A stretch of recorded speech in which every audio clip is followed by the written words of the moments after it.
What is up and welcome in. This is Ball Street QB Lists Weekly Stock Exchange Podcast, episode number 5, coming to you on Tuesday, October the 7th, heading into week 6 of NFL action. I am your not so humble host, Eric Romoff, and joining me today, one of our fabulous analysts over here at the QB List, none other than Chris Helle. Chris, how are you feeling heading into week 6? Feeling good. I think last week I talked about how I was a little emotionally damaged from a Penn State loss and quite a nervous win for the Eagles, but that really got doubled down with the second Penn State loss. The Eagles lose, the Phillies lost both of our first games, so real life sports are really taking a wear on me. But I think I had a clean sweep in fantasy this week, so that's the saving grace. Oh, okay. Yeah, not bad consolation on the fantasy streets. Definitely a tough scene for the Philly and greater Pennsylvania fandom at large with some of those tough L's that you mentioned. Heading here into week 6, a lot of people also feeling pretty rough around the edges, but with regard to the myriad injuries that have befelled many a fantasy manager like out there, some of the most notable that come off the top.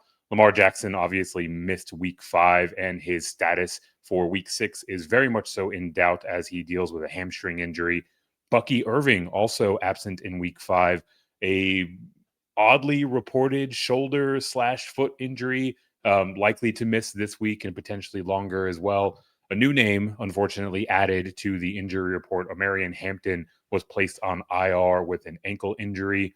Your Eagles are dealing with a short week and are potentially dealing with some uncertainty around the availability of Saquon Barkley. He is DNP on Monday, went DNP on Monday with a knee injury. Antonio Gibson, unfortunately, we all saw it happen on the Island game. The worst is confirmed. He has torn his ACL and is out for the season. And in a little bit more, or at least a couple more injuries that are a little bit more ambiguous, Kyler Murray might have been concussed by a snap he wasn't ready for. He exited the game, though, technically with a foot injury, was able to make his way back into that tilt where they went on to eventually lose to the Tennessee Titans. And Darius Slayton left in the fourth quarter of the Giants game last week with a hamstring injury. So we are deep into the throes of injuries becoming a reality for fantasy managers and for NFL fans alike. Chris, among that unfortunately exhaustive list that I ran through, anything jump out to you as particularly notable? Anything that maybe opens up opportunity for a guy behind them, or just generally changes your perspective on the landscape heading into this week? Yeah, I think the biggest one is Marion Hampton. He Yep. exited the game early, and we saw Hassan Haskins get a lot of the early work. And then, Kamani Vidal was rotationally brought in kind of later in the game. So there's an opportunity there for some of those backup running backs to see some more time. And that was a big thing this past week. We saw Rico Dowdle explode. With the Cardinals, they had Michael Carter come in. So these backup running backs gaining larger roles in the offense is really quite an opportunity. Yeah, it can certainly be make or break in a given week, and for these teams' fortunes and your fantasy fortunes. The interesting thing with Hampton in particular, Hassan Haskins, someone who I wrote up as a potential stash and hold a few weeks back, was technically the only active running back on the roster besides Omarion Hampton. You mentioned Kamani Vidal. He was called up from the practice squad. I would imagine he probably gets signed to the active roster now that they are so thin at that position. But I also wouldn't be surprised if we see them go out and add someone else to their running back rotation, maybe a depth piece, maybe another practice squad type of guy. But definitely a point to watch and monitor there for the Chargers. I want to take a closer look at your hometown Birds. Obviously, any injury cropping up before a Thursday night football game can be a bit of a quagmire for fantasy managers out there. And in particular with Saquon Barkley, hasn't exactly been living up to the heights that you drafted him to deliver at, but also the situation behind him is a little bit murky, right? So Chris, from your point of view, do you have a good read on who the priority handcuff might be, or just how that situation might shake out if Barkley is either out or potentially limited on Thursday night? Yeah, so I think the primary handcuff would be AJ Dillon. Will Shipley was seen as the primary handcuff, but earlier injuries in the season kind of kept him sidelined for a while. And this last week was his first week back in action, and we mostly employed him just on special teams. So I mean, there's a good chance that if Saquon were to miss time, then there would be a kind of split workload there. And frankly, I think it would really lean more into the passing game than either of those two being a pretty solid start from fantasy perspective. I think that is a fair point. Probably a bit more passing for the Eagles on the whole. Of those two, honestly, I would probably liken the situation to what we see in Seattle, where one back, in this case AJ Dillon, has a lot of the between the 20s work, and the other back, Will Shipley, is taking a lot of the third down and goal line work. So it would definitely be a bit of a tough spot to navigate until we see that potentially come to pass. But obviously, we are hoping for nothing but good things in terms of Saquon and his availability for this week's game. So that will do it for this week's injury recap. After a quick break here, we will dive into our stock watch, taking a look at some players whose stocks are moving up and down and identifying some buy low and sell high candidates.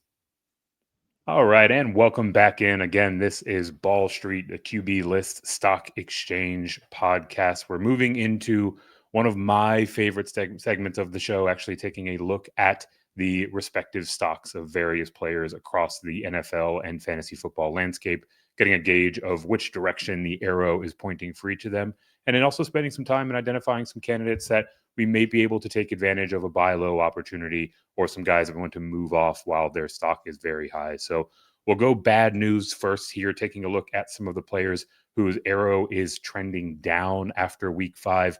Number one with a bullet for me, Derrick Henry.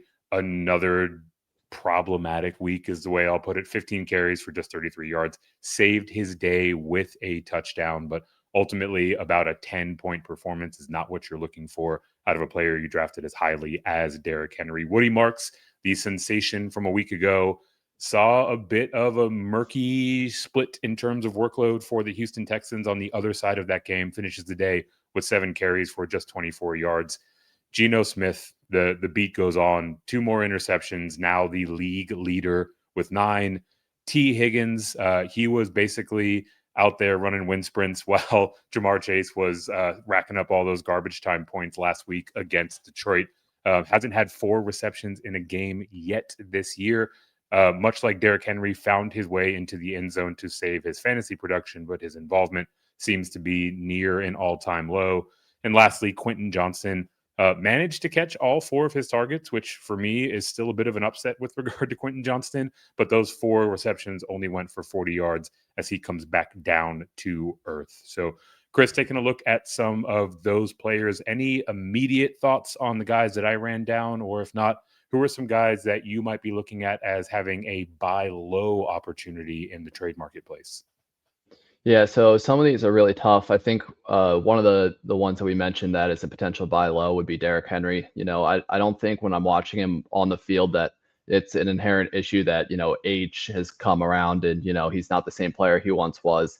The opportunities just aren't there. This offense seems sputtering without Lamar. So this is like a situation where, you could kind of, if you are ahead in your standings right now and you can get by for a few weeks until Lamar comes back, that could present itself with some type of back end of the season upside for when Lamar's back. But in the case of like guys like Woody Marks, where he finally had a big breakout game, we thought this was going to be kind of the tides changing, and even the coaching staff was talking about how they need to get this guy the ball more.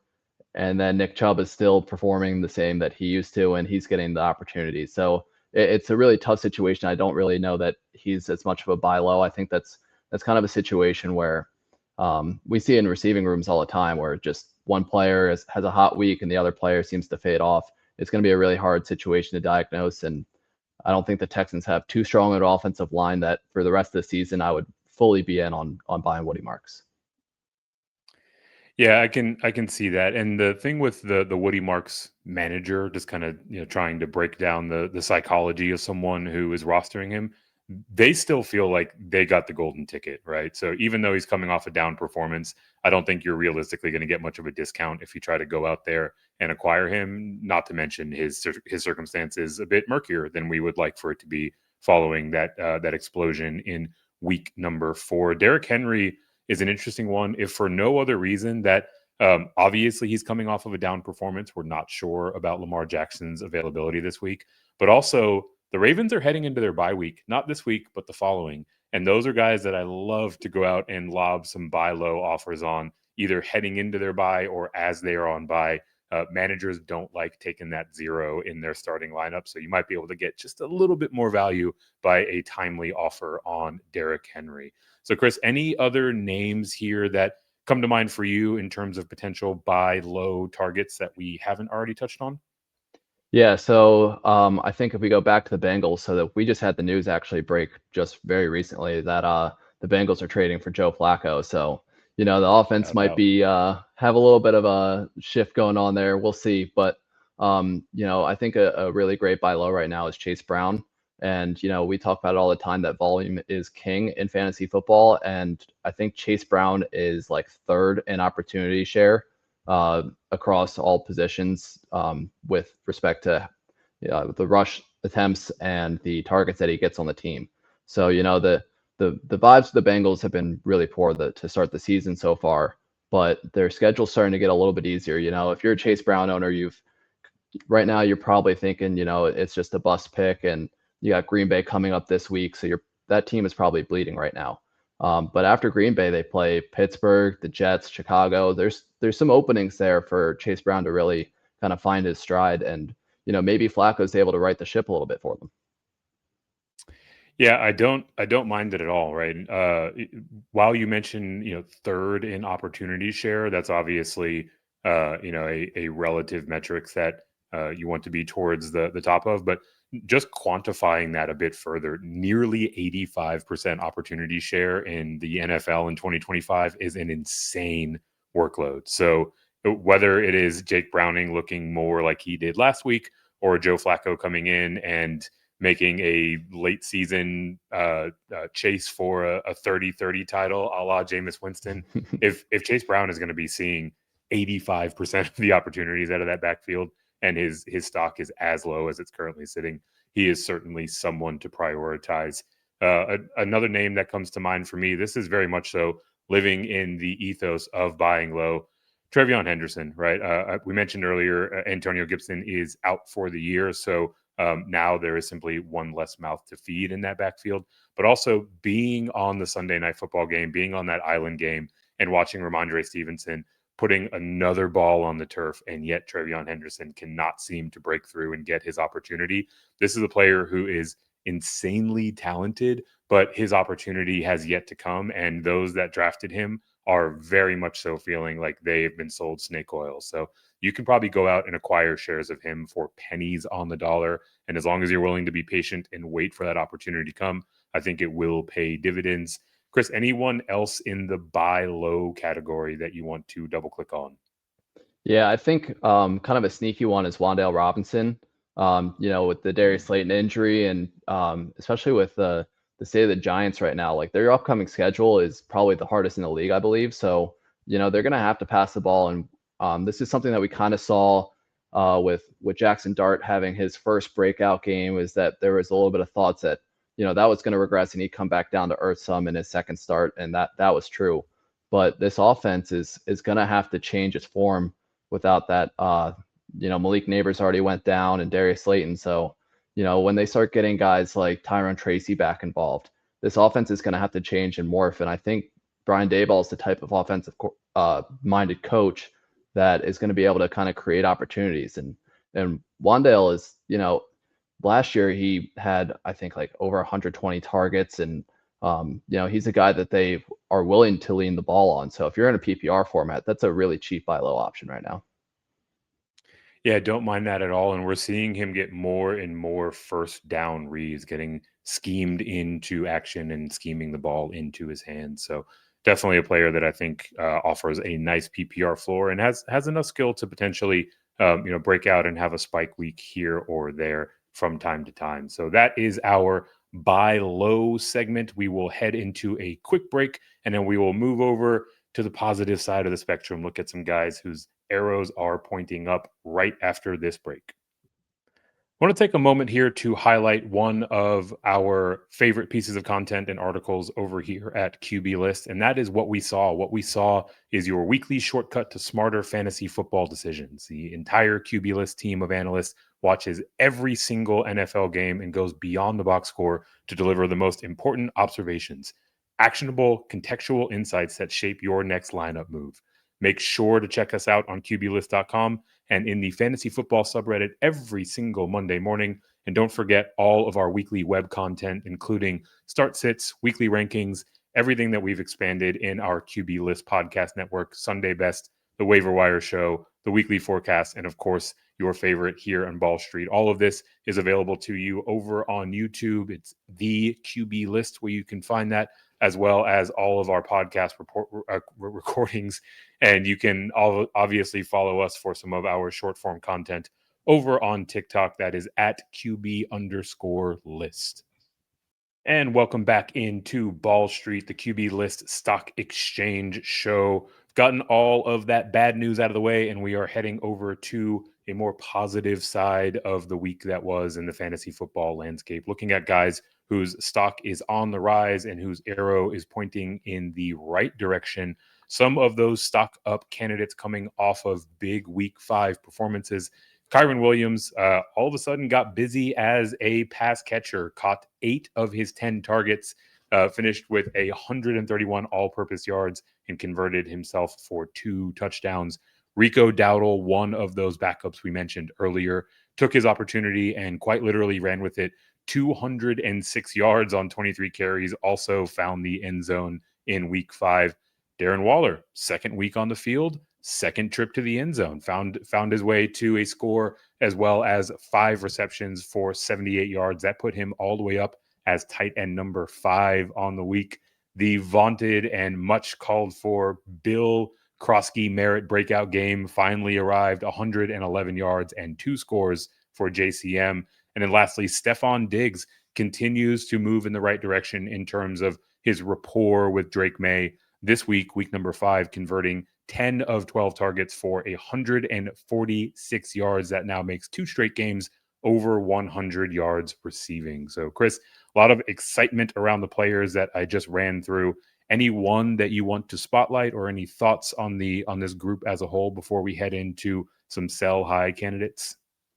Yeah, so I think Rico Dowdle is a big one because, it's not a situation where this was a full-time backup and the starter got hurt. Like, Rico Dowdle was very much involved before Chuba Hubbard missed time.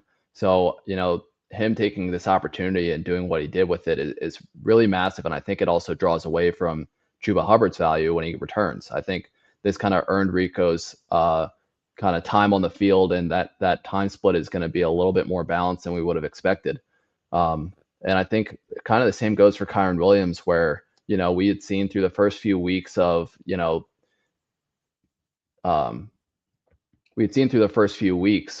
Blake Corum getting more involved and him being showing flashes that he was the guy he was drafted to be.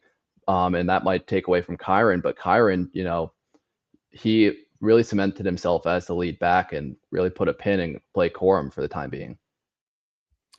Yeah, he did. And a lot of that has to do with Blake Corum's untimely fumble. It seemed like the beginning of that week 5 game on Thursday night was one where they were probably heading to a pretty similar split that we'd seen through the early part of the season. All of a sudden, Blake Corum lets one hit the turf, and he was firmly on the pine. It was definitively Kyren Williams' season. We all know that Sean McVay has a bit of a history in terms of holding a grudge in that regard. So this could be the opportunity for Kyren to completely be unlocked and deliver some of that RB1 upside. With some of these guys whose arrows are pointing up, that often opens up the opportunity to move on from them and sell while their stock is highest. So, Chris, whether it is some of the guys we already mentioned or maybe some other players from around the league, who are you looking to capitalize on their recent boom performances and move off of them in the trade market? It might be an unpopular opinion, but personally, I think Bill Krosky Merritt is one to potentially move on from. I think the Commanders are a team that has playoff aspirations, and I don't know with this current backfield that they're going to kind of maintain this for the rest of the year, whether it's just Bill is going to be the workhorse back for them, or we had seen in previous weeks where they had some of the other guys, Chris Rodriguez or Jeremy McNichols, getting more involved. So I think this was just a spike week for Bill that was really good, and he might still lead the backfield in opportunities, but he's not going to be a bell cow for them. I think they lined Debo up in the backfield a lot during that game, and that's something that once Terry McLaurin is back, maybe they start just handing more jet sweeps off to Debo, or even just employing him like a running back when he was in San Francisco. So I think this was just a spike week that Bill believers seem to really see as the Bucky Irving to the moon for the rest of the year, but I'm not sure I'm fully buying in on that. Oddly enough, I am completely in lockstep with you with regard to Bill Krosky Merritt and a couple of the names that we've mentioned on our stock up list. With regard to Bill first, obviously his best best game of his young career and best game of the season. But if you look at his usage, not materially different from what we've seen for the Commanders through the previous 4 weeks, right? Certainly his highest snap share, but below 50%, got up to 47% in week 5, whereas the other runners, McNichols and Rodriguez, both saw 25% snap share respectively. So, while these booms and these spikes will come, it's really hard to project reliable fantasy productivity from a guy who is in the midst of a 3-way split, even if he has the largest slice of that pie. Secondarily, and this might even be a spicier take, especially this is someone that you were just talking up a moment ago, Rico Dowdle. He was someone that I was highest on in our QB list ranks last week, but now that this performance is here, I think you have to at least sniff around and see what you can get for him in the market, right? Your point is bang on from my perspective. He played well enough to earn a longer standing opportunity in this offense. But I don't know if the Carolina coaching staff is just going to give him the job when Chuba Hubbard is healthy and available, right? Maybe he's on the better side of the split. But point being, anyone out there is looking at Rico Dowdle like he is the next coming, and you might have an opportunity to get back end RB1 or high end RB2 return, maybe with a throw in piece or a depth piece for a player that realistically, I think after this coming week number 6, is probably somewhere in the range of a 60-40 split in either direction. So if you can get that lead workhorse running back return for Rico Dowdle, I think you have to at least consider it. However impressed I was with his performance in week number 5 and what I believe he'll do coming up here in week number 6. Another sell high candidate that comes to mind for me, Ramondre Stevenson.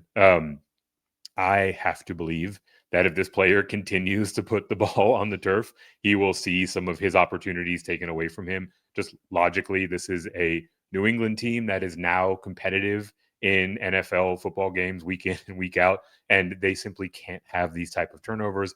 I also tend to believe Trevion Henderson has the talent and skill profile where he will overtake this role and this opportunity on merit alone. So if someone out there is willing to give you reasonable return for Ramondre Stevenson coming off of another spike week, I think you have to certainly entertain that. One last segment here on the positive side of the spectrum. Talked about guys who have gone off here in recent order that we are trying to take advantage of and move off as a potential depreciating asset.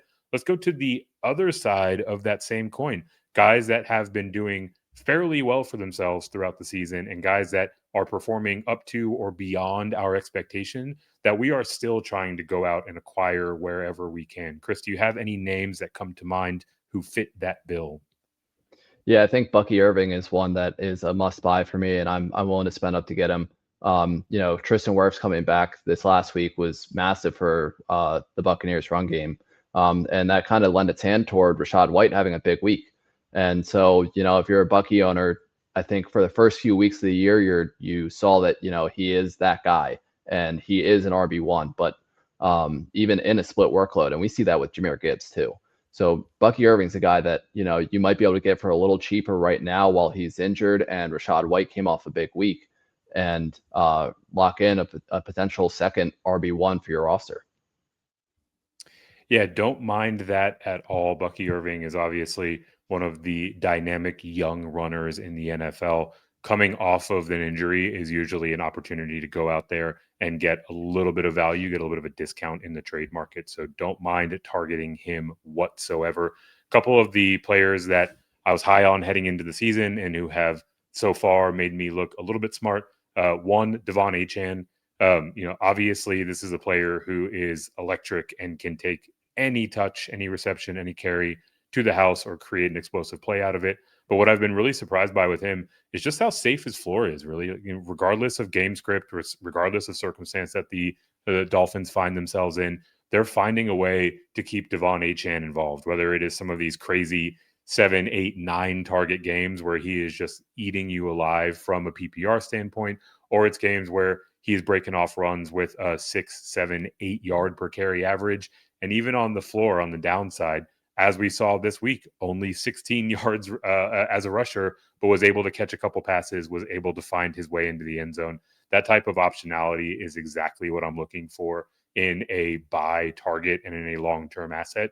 And I think the same can be said for my second candidate here, none other than JSN, Jackson Smith-Njigba. Obviously, fresh off of the game of the week, that incredible afternoon tilt between the Seattle Seahawks and the Tampa Bay Buccaneers, where the scoring came in bunches. And Jackson Smith-Njigba continued the good times rolling. He is now firmly in the wide receiver 1 conversation week in and week out. I believe I've got him as my wide receiver 3 over in the QB list rankings this week. But what is most exciting for me is that in this game in particular, he showed a couple of things that were very promising and that were new developments for him specifically. Found his way into the end zone, right? He wasn't getting it done by getting 14, 15 targets and just voluming you to death. But also, it looked like there was much more of that vertical element that we've seen from Clint Kubiak's offense in years past, really unlocked in the Seattle Seahawks version of his offensive coordinating duties. And JSN was the primary target for him. He was going downfield far more often. Sam Darnold looked perfectly comfortable uncorking those deep balls in his direction. So much like with Devon Achane, just another arrow in the quiver for JSN, another way that he can hit pay dirt for you and pay off a what would likely be a pretty lofty price tag to go out and acquire him. So those are the 3 players that we have outlined as targets to go out and buy, even though they are already off to a hot start. Chris, anyone else come to mind? Any player coming off of a week 5 performance that we haven't touched on that you wanted to spend a little bit of time spotlighting? We mentioned his name before, but I think kind of following suit with the Miami Dolphins is Darren Waller. I think it's an interesting one where it follows kind of step for step with what we saw from Jonnu Smith last year. And I'll regrettably admit that with Jonnu's start to the breakout last year, I wasn't fully bought in on it. And I when I was talking with other people, I was like, yeah, this type of usage it's really interesting, but the offense is it's structured a certain way that I didn't find it very reliable, but it just absolutely was, and it continued to be the whole rest of the year. And it looks like Darren Waller, and we had concerns with Waller coming back this season, and right off the bat, he has a 2-touchdown game, follows it up with another touchdown this week, and he's rolling right now. It seems to be like he is the next version of the tight end in this Miami offense that's going to be a top fantasy option.